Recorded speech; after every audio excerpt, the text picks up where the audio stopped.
Assalamualaikum warahmatullahi wabarakatuh.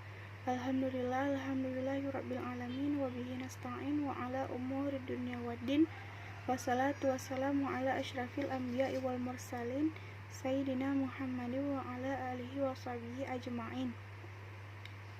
Yang saya hormati dosen pembimbing pada mata kuliah Fikih Muamalah yaitu Ibu Desi Asnita, dan yang saya sayangi teman-teman sekalian.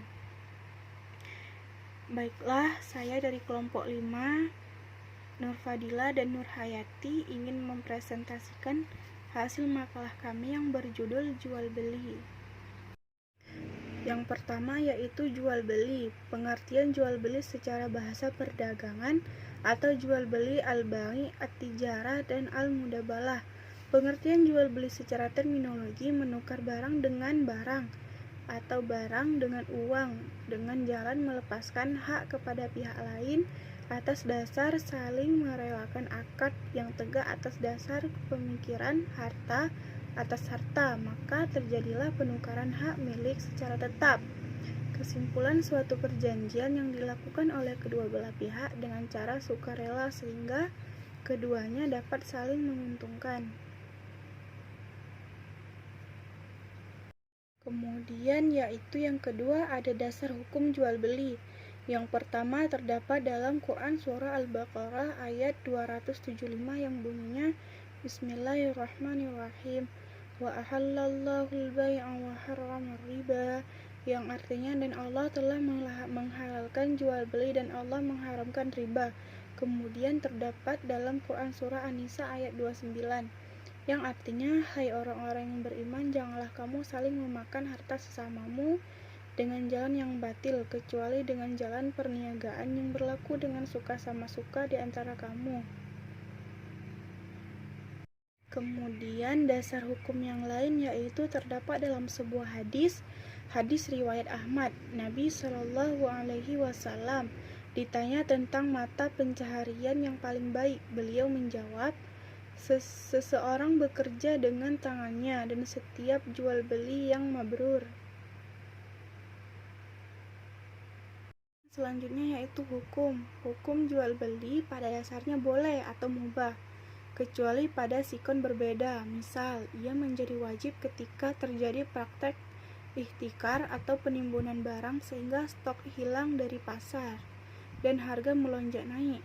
Menurut pakar fikih Maliki, pihak pemerintahan boleh memaksa perdagangan itu menjual barangnya sesuai dengan harga sebelum terjadinya pelonjakan harga. Selanjutnya yaitu hukum jual beli terbagi menjadi 4. Yang pertama ada mubah, yaitu jika rukun dan syarat jual beli terpenuhi. Kemudian ada sunnah, yaitu jual beli kepada sahabat atau famili yang dikasihi dan kepada orang yang sangat berhajat kepada barang itu.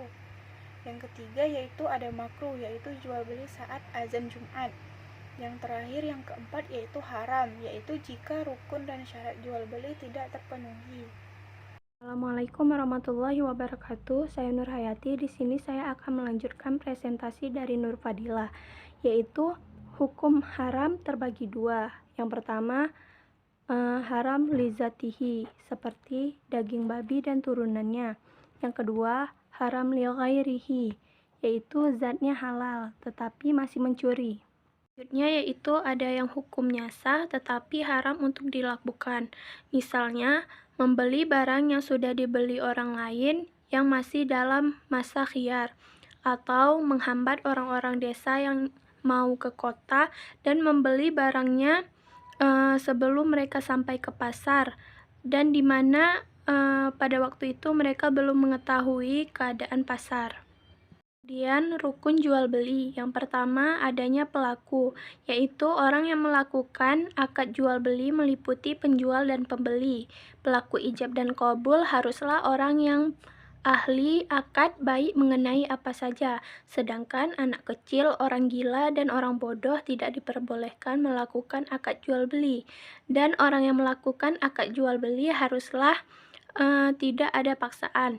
Yang kedua adanya uang ataupun harga. Yang ketiga adanya barang. Dan yang keempat adanya sigat ataupun akad ijab qabul. Selanjutnya syarat orang yang berakad. Yang pertama Para pihak, baik itu penjual ataupun pembeli, harus berakal. Yang kedua, atas kehendak mereka sendiri. Yang ketiga, bukan pemborosan ataupun mubazir. Karena pemborosan dalam hukum dikategorikan sebagai orang yang tidak cakap bertindak hukum. Artinya, ia tidak dapat melakukan sendiri suatu perbuatan hukum walaupun hukum itu menyangkut kepentingannya sendiri. Yang keempat, yang melakukan akad itu adalah orang yang berbeda dalam satu waktu. Selanjutnya, syarat yang terkait dengan ijab qabul, yaitu pelakunya telah baligh dan berakal, kemudian qabul sesuai dengan ijab, dan ijab dan qabul dilakukan dalam satu majelis.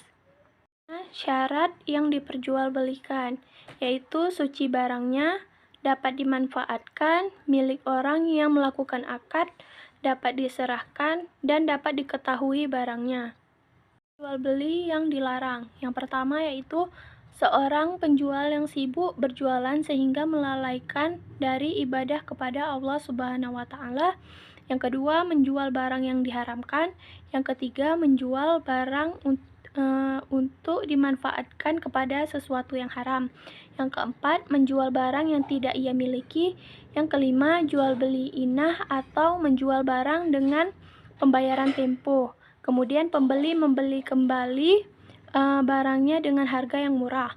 Yang keenam, jual beli najasi ataupun untuk menipu. Dan yang ketujuh yaitu jual beli di atas akad orang lain.